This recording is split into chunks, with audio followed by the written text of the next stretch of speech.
하나님이여, 찬송이 시온에서 주를 기다리오며 사람이 소원을 주께 이행하리이다. 기도를 들으시는 주여, 모든 육체가 주께 나아오리이다. 죄악이 나를 이겼사오니 우리의 허물을 주께서 사하시리이다. 주께서 택하시고 가까이 오게 하사 주의 뜰에 살게 하신 사람은 복이 있나이다. 우리가 주의 집 곧 주의 성전의 아름다움으로 만족하리이다. 우리 구원의 하나님이시여, 땅의 모든 끝과 먼 바다에 있는 자가 의지할 주께서 의를 따라 어미하신 일로 우리에게 응답하시리이다. 주는 주의 힘으로 산을 세우시며 권능으로 띠를 띠시며 바다의 설렘과 물결의 흔들림과 만민의 소요까지 진정하시나이다. 땅 끝에서 사는 자가 주의 징조를 두려워하나이다.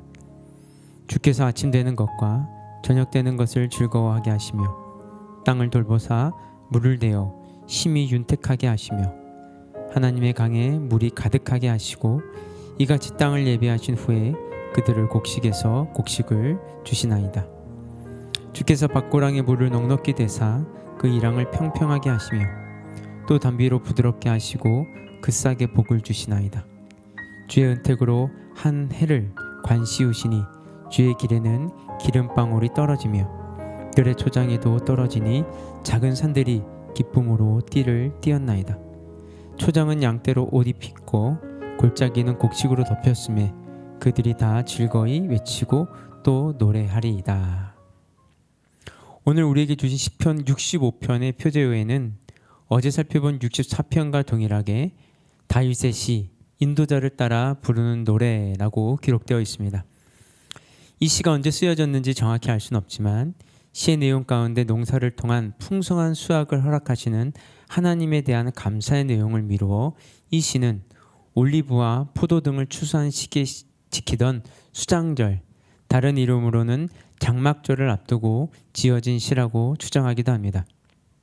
그러나 우리가 이 시를 통해 분명히 알 수 있는 사실은 다윗은 백성들에게 은혜를 베푸시는 구원자 하나님, 온 우주 만물을 다스리시고 인간의 역사를 주관하시는 하나님께 전심으로 감사하기 위해 이 시를 기록하고 있습니다.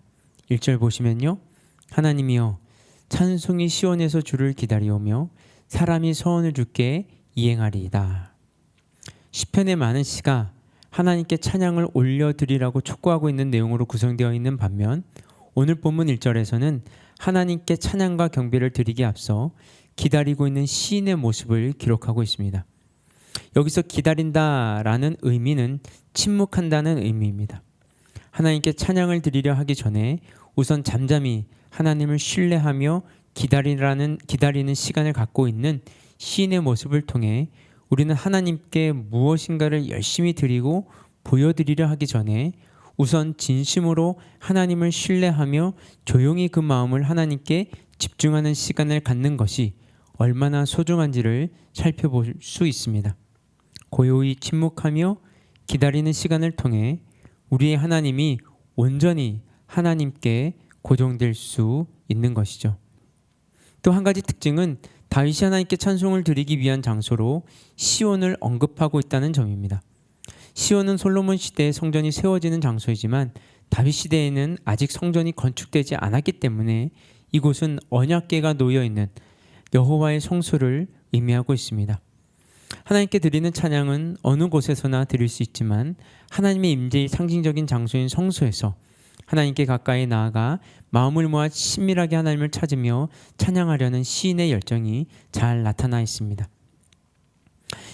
시온에서 주님을 조용히 기다리던 시인이 마침내 하나님을 찬양합니다. 2절입니다. 기도를 들으시는 주여, 육체가 주께 나아오리이다. 시인은 자신이 경험한 하나님에 대해 이야기하며 가장 먼저 기도를 들으시는 분으로 고백하고 있습니다. 사실 하나님께서 다윗이 구한 기도대로 다 응답하신 것은 아니었습니다. 오히려 기도와는 정반대의 상황이 벌어지기도 하였습니다.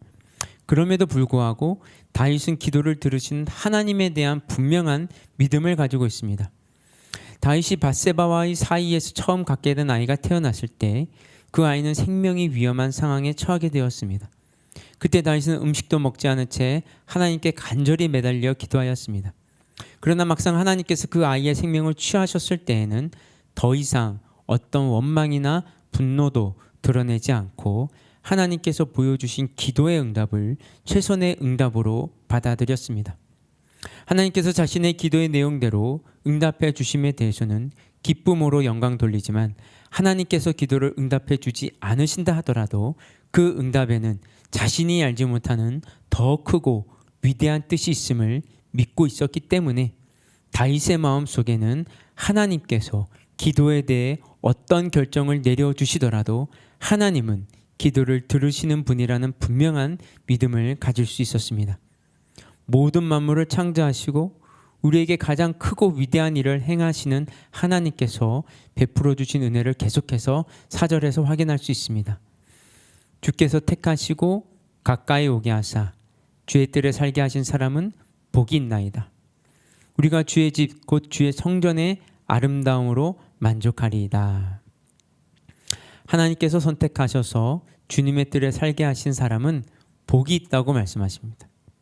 시인은 자신의 노력이나 열심으로 주님의 뜰에 나아갈 수 있는 것이 아니라 하나님께서 먼저 택하신 사람에 한해 그가 하나님의 뜰에 나아가 하나님과 가까이 하며 그곳의 아름다움을 경험할 수 있다고 기록하고 있습니다.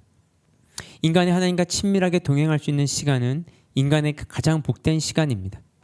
그런데 하나님과 가까이 하기 위해 내가 바르게 행동하고 열심히 노력하면 하나님께 가까이 갈 수 있다고 생각하기도 합니다.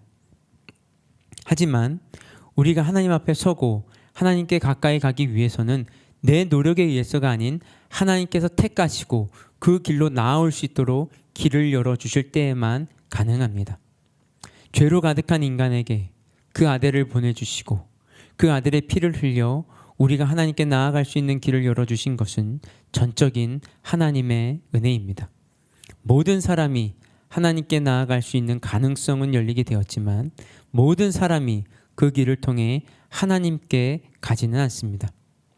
이 새벽 기도의 자리에 나와 하나님을 가까이 느끼고 하나님 때문에 만족하는 사람은 우리의 공로가 아닌 하나님께서 먼저 나를 택하시고 독생자 예수 그리스도의 피로 말미암아 하나님께 나아갈 수 있는 길을 열어주셨기 때문에 가능할 수 있었음을 다시 한번 기억해 본다면 우리를 가까이 불러주시어 주님과 함께 살아갈 수 있음이 얼마나 기쁘고 감사한지를 찬양하지 않을 수 없습니다. 그래서 다윗은 하나님께서 인간을 향해 어떻게 은혜를 베풀어 주셨는지 구체적인 모습을 9절 이하의 말씀에서 밝히고 있습니다. 땅을 돌보사 물을 대어 심히 윤택하게 하시며 하나님의 강에 물이 가득하게 하시고 이같이 땅을 예비하신 후에 그들에게 곡식을 주시나이다. 주께서 밭고랑에 물을 넉넉히 대사 그 이랑을 평평하게 하시며 또 담비로 부드럽게 하시고 그 싹에 복을 주시나이다. 식물이 자라고 강에 물이 가득하게 되고 모든 사물이 풍성하게 자라날 수 있음은 온 우주 만물을 다스리시는 하나님의 크고 놀라운 은총입니다. 오늘날에는 농사를 짓기 위해 물을 끌어오는 것은 크게 어려운 일이 아닙니다. 하지만 다윗의 시대에는 농사를 지을 때 풍성한 결실을 얻기 위해 물을 제대로 공급하는 것은 매우 중요하면서도 어려운 일이었습니다. 그런데 하나님께서 밭고랑에 물을 넉넉히 대주시고 이 어렵고 중요한 일을 직접 성실하게 해주시기 때문에 모든 땅이 곡식을 내기에 적합한 땅이 되었음을 밝히고 있습니다. 하나님께서는 그 이랑을 평평하게 하시며 라는 표현처럼 이랑의 높낮이를 구분할 수 없을 만큼 충분한 물을 밭에 공급해 주시고 은혜와 자비를 공급해 주시기 때문에 아주 사소한 곳에서부터 하나님을 느끼고 하나님의 섭리를 경험할 수 있는 영적 민감성을 가진 사람은 하나님께서 베풀어 주신 은혜에 늘 감격하지 않을 수 없습니다. 우리는 오늘 본문에서 하나님께 감사의 찬양을 올려드리고 있는 다윗의 고백을 통해 다시 한번 하나님을 찬양하는 내 자신의 모습을 돌아보게 됩니다. 하나님께서 무엇을 베풀어 주실 때에만 그것에 대해 감사하며 찬양하려고 할 때가 많이 있습니다. 그러나 다윗이 그의 평생을 통해 하나님은 언제나 기도를 들으시고 가장 좋은 것으로 응답하시며 친히 나를 택하시고 하나님 곁에 세워주시는 분이심을 경험한 이후 어떠한 상황에서도 하나님을 신뢰하며 감사할 수 있었던 것처럼 우리도 이 아침 고요히 주님을 바라보며 하나님을 느끼기에 가장 가까운 곳에서 친밀하게 하나님과 함께하며 우리의 삶을 통해 하나님을 찬양하는 그리스도인이 되기를 진심으로 축복합니다. 함께 기도하시겠습니다. 존귀하신 하나님, 이 시간 주님께 무엇을 드리기 전에 우선 잠잠히 주님 앞에 나가 진심으로 주님을 신뢰하며 주님과 친밀하게 서 있기를 원합니다. 내 인생에서 주님께서 어떤 모습으로 어떻게 개입하시더라도 전심으로 주님을 의지하게 하시고 언제나 변함없이 우리를 택하여 지키시고 인도하시는 신실하신 하나님이심을 삶을 통해 경험하게 하여 주시옵소서.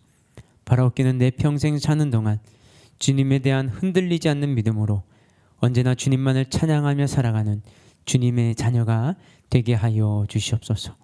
이 모든 말씀 예수님의 이름으로 감사하며 기도드렸습니다. 아멘. 예, 우리 계속해서 개인 기도 제목 가지고 기도하며 나가도록 하겠습니다.